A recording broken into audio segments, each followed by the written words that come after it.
ವಿಜ್ಞಾನ ಶಿಕ್ಷಕರಾದಂಥ ಈ ಕಾರ್ಯಕ್ರಮದ ಅತಿಥಿಗಳಾದಂಥ ನಸ್ರೀನ್ ಬಾನು ಮೇಡಮ್ ಅವರಿಗೆ ಈ ಕಾರ್ಯಕ್ರಮವನ್ನು ಕುರಿತು ಸ್ವಾಗತವನ್ನು ಮಾಡ್ತಾರೆ.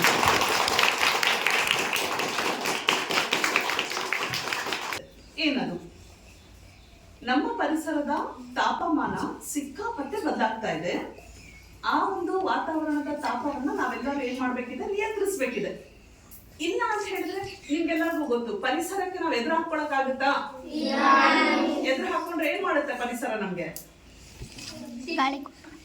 ಒಂದ್ಸರಿ ಭೂಮಿ ಕೊಡ್ಕೊಂಡ್ಬಿಟ್ರೆ ನಾವೆಲ್ಲ ಹೋದ್ವಿ ಅಲ್ವಾ? ನೋಡಿದ್ದೀರಾ ನೀವು? ಭೂಕಂಪ ಎಲ್ಲ ಆಗ ನೋಡಿದ್ದೀರಾ, ಕೇಳಿದ್ದೀರಾ? ಭೂಕಂಪ ಆದಾಗ ಭೂಮಿ ಹಿಂಗೆಲ್ಲ ಆಗ್ಬಿಡುತ್ತೆ. ಒಂದ್ಸರಿ ಭೂಮಿ ಶೇಕ್ ಆಗ್ಬಿಟ್ರೆ ನಾವೆಲ್ಲ ನೆಲಕ್ಕೆ ಸಮ. ಹೌದಾ? ಪ್ರಕೃತಿ ಹಾಗೆ ಮಕ್ಕಳೇ, ನಾವು ಅದಕ್ಕೆ ಹೊಂದ್ಕೊಂಡು ಹೋದ್ರೆ ನಮ್ಗೆ ಒಳ್ಳೆ ಜೀವನ ಕೊಡುತ್ತೆ. ಅದು ಬಿಟ್ಟು ನಾವು ಪರಿಸರದ ವಿರೋಧ ಹೋಗ್ತಾ ಇದ್ದೀವಿ ಅಂದ್ರೆ ಅದು ನಮ್ಮನ್ನ ಕರೆಕ್ಷನ್ ಮಾಡ್ಬಿಡುತ್ತೆ. ನೀವು ಪರ್ಮನೆಂಟ್ ಆಗಿ ಇಲ್ಲಿಂದ ಹೋಗ್ಬಿಡ್ರಿ ಅಂತ ಇಟ್ಕೊಳ್ಳೋದಿಲ್ಲ ನಮ್ಗೆ. ಸೊ ಹಾಗಾಗಿ ನಾವು ಪರಿಸರದಲ್ಲಿ ಬಾಳಿ ಬದುಕಬೇಕು ಅಂತ ಹೇಳಿದ್ರೆ ಪರಿಸರದ ಕಾಳಜಿ ವಹಿಸೋದು ನಮ್ಮೆಲ್ಲರ ಜವಾಬ್ದಾರಿ. ನಿಯಂತ್ರಿಸ್ಲಿಕ್ಕಾಗಿ ಅಂತಾನೆ ಈಗ ಆ ಹೋಸ್ಟಿಂಗ್ ಅನ್ನ ಒಂದು ರಾಷ್ಟ್ರ ತಗೊಂಡಿದೆ, ಸರಿನಾ? ಸೊ ಐಲ್ಸ್ಬೈನ್ ಅನ್ನುವಂಥ ಒಂದು ದೇಶ ಆ ಒಂದು ಇನಿಷಿಯೇಷನ್ ತಗೊಂಡಿದೆ. ಹಾಗೆ 2018ರಲ್ಲಿ ನಮ್ಮ ಭಾರತ ಕೂಡ ಒಂದು ಕೆಲಸ ಮಾಡ್ತು. ಇಡೀ ಪ್ರಪಂಚದ ಎಲ್ಲಾ ರಾಷ್ಟ್ರಗಳನ್ನ ಒಳಗೊಂಡಂತೆ ಒಂದು ನಿರ್ಧಾರ ಮಾಡಿದ್ವಿ. ಏನು? ಬೀಟ್ ಪ್ಲಾಸ್ಟಿಕ್ ಅಂತ. ಎಂತ ಅಂದ್ರೆ ಅರ್ಥ ಏನು? ಪ್ಲಾಸ್ಟಿಕ್ ನ ಬಳಕೆಯನ್ನ ತಡೆಗಟ್ಟಬೇಕು. ಅದು ಬಹಳ ಎಮರ್ಜೆನ್ಸಿ ಆಗಿರುವಂತ ಒಂದು ವಿಷಯ. ಈಗ ಯಾಕೆ ಪ್ಲಾಸ್ಟಿಕ್ ಯಾಕೆ ಅಷ್ಟು ನಮ್ಗೆ ಡೇಂಜರು? ತುಂಬಾ ಒಳ್ಳೇದಲ್ವಾ ಪ್ಲಾಸ್ಟಿಕ್?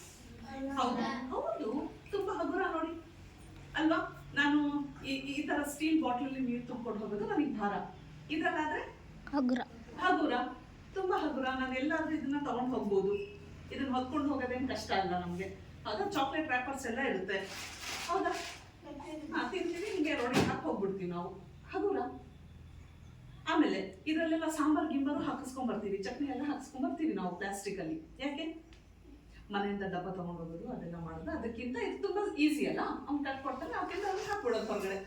ಆದರೆ ಮಕ್ಕಳೇ, ನಾವೆಲ್ಲರೂ ಇದ್ರ ಬಗ್ಗೆ ಜಾಗೃತಿಯನ್ನ ವಹಿಸ್ಲೇಬೇಕು. ಯಾಕೆ ಪ್ಲಾಸ್ಟಿಕ್ ಭಯಾನಕ ಅಂತ ಹೇಳಿದ್ರೆ, ಇದು ಪ್ರಕೃತಿಯಲ್ಲಿ ವಿಘಟನೆ ಆಗೋದೇ ಇಲ್ಲ. ಹಂಗಂದ್ರೆ ಕೊಳೆಯೋದು. ವಿಘಟನೆ ಆಗೋದು ಅಂದ್ರೇನು? ಕೊಳೆಯೋದು. ನೀವೆಲ್ಲ ನೋಡಿದ್ದೀರಾ? ನೀವು ತರಕಾರಿ ಸಿಪ್ಪೆಗಳೆಲ್ಲ ಹಾಕ್ತೀರಾ, ತಿಪ್ಪೆ ಗೊಬ್ಬರ ಮಾಡ್ತೀರಾ ತಾನೆ? ನೀವು ಪ್ಲಾಸ್ಟಿಕ್ ಹಾಕ್ತೀರಾ? ತಿಪ್ಪೆ ಗೊಬ್ಬರದಲ್ಲಿ ಯಾಕೆ ಪ್ಲಾಸ್ಟಿಕ್ ಹಾಕೋದಿಲ್ಲ? ಕೊಳೆಯೋದೇ ಇಲ್ಲಲ್ಲ. ವೆರಿ ಗುಡ್, ಅದು ಕೊಳೆಯೋದೇ ಇಲ್ಲ.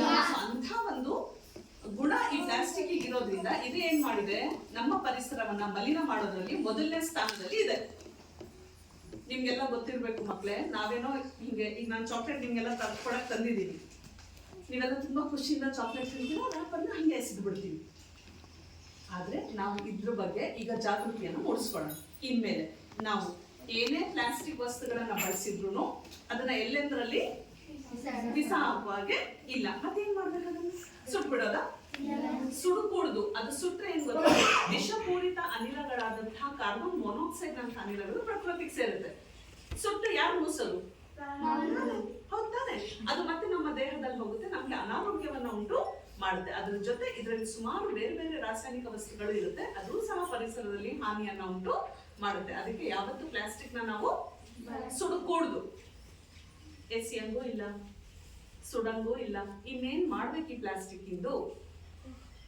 ಹೌದಲ್ವಾ? ಇದು ಒಂದು ದೊಡ್ಡ ಕ್ವೆಶ್ಚನ್ ನಮ್ಗೆ. ಸೊ ಅದಕ್ಕೆ ಇದರ ಸರಿಯಾದ ವಿಲೇವಾರಿ ಮಾಡೋದ್ರಿಂದ ನಾವು ಇದರಿಂದ ಪರಿಸರದ ರಕ್ಷಣೆಯನ್ನ ಮಾಡಬಹುದು. ಏನು ವಿಲೇವಾರಿ ಮಾಡೋದು ಅಂದ್ರೆ, ಈಗ ನಾನು ಬಳಸಿರುವಂತಹ ಪ್ಲಾಸ್ಟಿಕ್ ಒಂದು ಡಸ್ಟ್ಬಿನ್ ಅನ್ನ ನಾನು ಇಟ್ಕೋಬೇಕು. ಸೊ ಆ ಡಸ್ಟ್ಬಿನ್ ಅಲ್ಲೇ ಆ ಪ್ಲಾಸ್ಟಿಕ್ಸ್ ನ ಹಾಕ್ಬೇಕು. ಅದನ್ನ ಒಂದು ಕವರ್ ಅಪ್ ಮಾಡಿ, ಈಗ ನಿಮ್ಗೆಲ್ಲ ಗೊತ್ತಿರ್ಬೋದು, ಎಲ್ಲ ಕಡೆ ಇದ್ರ ಜಾಗೃತಿಯನ್ನ ಮೂಡಿಸಿದರೆ. ಹಾಗೆ ದಾವಣಗೆರೆ ಜಿಲ್ಲೆಯಲ್ಲಿಯೂ ಸಹ ನಿಮ್ಗೆಲ್ಲ ಗೊತ್ತಿದೆ, ಕಾರ್ಪೊರೇಷನ್ ಗೊತ್ತಿರಲ್ಲ? ಸೊ ಆ ಕಾರ್ಪೊರೇಷನ್ ಅಲ್ಲಿ ಅವ್ರು ಒಂದು ವಿಷಯ ಹೇಳಿದ್ರು ನಮ್ಗೆ. ಏನಂದ್ರೆ, ಈಗ ನಾವೆಲ್ಲ ಪ್ಲಾಸ್ಟಿಕ್ ಸಂಗ್ರಹ ಮಾಡೋದನ್ನ ನಾವು ವಿಲೇವಾರಿ ಮಾಡ್ಬೇಕಲ್ಲ ಅಂತ ಹೇಳಿದ್ರು. ಅವ್ರು ಹೇಳಿದ್ರು, ನಾವು ನಿಮ್ಗೆ ಸಹಕಾರ ಮಾಡ್ತೀವಿ, ನಾವು ವಾಹನವನ್ನ ಕಳಿಸ್ತೀವಿ, ನೀವು ಸಂಗ್ರಹಿಸಿ ಇಟ್ಟಂತಹ ಪ್ಲಾಸ್ಟಿಕ್ ಅನ್ನ ನಾವು ತಗೊಂಡೋಗಿ ಅದನ್ನ ಮರುಚಕ್ರೀಕರಣ ಮಾಡ್ತೀವಿ ಅಂತ ಹೇಳಿದ್ರು. ಹಾಗಂದ್ರೇನು? ಮರುಚಕ್ರೀಕರಣ ಮಾಡೋದ್ರೇನು? ಬಳಸಿರುವಂತಹ ಪ್ಲಾಸ್ಟಿಕ್ ನ ಪುನಃ ಬೇರೆ ಏನಾದ್ರು ಕೆಲಸಕ್ಕೆ ಬಳಕೆ ಮಾಡೋದು. ಇದರಿಂದ ಏನಾಗುತ್ತೆ? ಪರಿಸರ ಮಲಿನ ಆಗೋದು ಬಳಸೋದ್ರಿಂದ ಹೊಸ ಪ್ಲಾಸ್ಟಿಕ್ ತಯಾರು ಮಾಡೋದು ತಪ್ಪುತ್ತೆ. ಇಂಥ ಎಲ್ಲ ಕೆಲಸಗಳನ್ನ ನಾವೆಲ್ಲರೂ ಮಾಡ್ಬೋದು. ಈಗ ನಾನು ನಿಮ್ಗೆಲ್ಲ ಚಾಕ್ಲೇಟ್ ತಂದಿದ್ದೀನಿ ಮೇಡಮ್, ಇಷ್ಟೊಂದು ಪ್ಲಾಸ್ಟಿಕ್ ಬಗ್ಗೆ ಮಾತಾಡಿ ಈಗ ನಮ್ಗೆ ಪ್ಲಾಸ್ಟಿಕ್ ಕೊಡ್ತಾ ಇದ್ರಲ್ಲ ಅಂತ ನಮ್ಗೆಲ್ಲ ಅಲ್ವಾ? ಅದು ನಿಮ್ಗೊಂದು ಕೆಲಸ ಕಲಿಸ್ಬೇಕಿದೆ ನಾನು ಕೊಡೋದ ನಿಮ್ಗೆಲ್ಲ ಚಾಕ್ಲೇಟು ನೋಡಿದಾಗ ನೆಕ್ಸ್ಟ್ ನೋಡಿ, ನಾವು ಝೂಗೆ ಹೋದಾಗ ಅಲ್ಲಿ ವಿವಿಧ ರೀತಿಯ ಪ್ರಾಣಿಗಳಿರುತ್ತೆ, ನೋಡ್ಕೊಂಡು ಬರ್ಬೇಕಷ್ಟೇ ನಾವು. ಹೌದಾ? ನಮ್ಮ ಜನರು ಒಂಥರ ಹೆಂಗೆ ಅಂತ ಹೇಳಿದ್ರೆ ಒಟ್ಟು ಅವರಿಗೆ ಕಾಡಿಸ್ಬೇಕು ನಾವು ಆ ಪ್ರಾಣಿಗಳಿಗೆ ಶೂಪು ಏನೋ ಅನ್ನೋದು, ಅದಕ್ಕೇನೋ ತಿನ್ನೋದು ಹಾಕೋದು. ಪ್ಲಾಸ್ಟಿಕ್ ಚೀಲ ಇಟ್ಕೊಂಡು ಹೋಗಿರ್ತೀರಿ, ಅದೇನಾದ್ರು ಹಿಂಗೆ ಅಂದ್ಬಿಟ್ರೆ ಆ ಪ್ಲಾಸ್ಟಿಕ್ನೇ ಅದಕ್ಕೆ ಹಾಕ್ಬಿಡೋದು. ಹೀಗಾಗಿ ಒಂದು ಝೂ ಅಲ್ಲಿ ಏನಾಗ್ಬಿಟ್ಟು ಜಿರಾಫ್ ಅನ್ನೋದು ಗೊತ್ತಾ?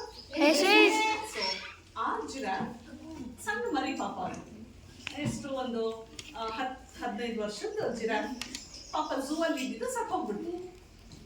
ಯಾಕೆ ಸತ್ತೋಯ್ತು ಅಂತ ಪಾಪ ಎಲ್ಲ ಪರೀಕ್ಷೆ ಮಾಡಿದ್ರು, ಪೋಸ್ಟ್ ಮಾರ್ಟಮ್ ಮಾಡ್ತಾರಲ್ಲ ಮನುಷ್ಯ, ಹಾಗೆ ಅದಕ್ಕೆ ಪೋಸ್ಟ್ ಮಾರ್ಟಮ್ ಮಾಡಿ ನೋಡಿದ್ರು.